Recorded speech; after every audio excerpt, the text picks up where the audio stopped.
ஏற்கனவே உங்க அம்ச காசு அப்பா ஏழு அனுப்புவாரு ரிட்டனு எந்த கஷ்டமும் இது வரைக்கும் உங்க அப்பா அனுப்பவே இல்லை இப்படிதான் இல்லையா சொல்றது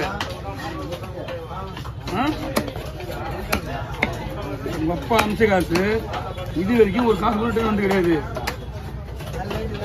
ஆமா எந்த காசு எந்த காசு எந்த காசு கேள்வி ஒரே வாரத்தில் தரேன்னா 7 அம்சம் ஞாபகம் இருக்கா? இப்போ இடையில எல்லாமே உங்க அக்கௌண்ட் தான் வந்திருக்கோம். உங்க அக்கௌண்ட்ல இருந்தா டிரான்ஸ்ஃபர் ஆகி போயிருக்கான். அதுக்கப்புறம் இப்போ நீங்கள் 20,000 வாங்கினீங்க, அது தனி. அது எங்கள் காசு 2 பேர் காசு 5,000 சொல்லிட்டு அந்த 5,000 அனுப்பல. சரி அது மட்டும் அப்பா இருக்கு சொல்லிட்டு அது அப்படியே நின்று போயிட்டாரு.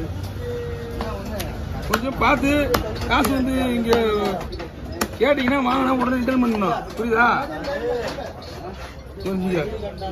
இப்போ சாயங்காலம்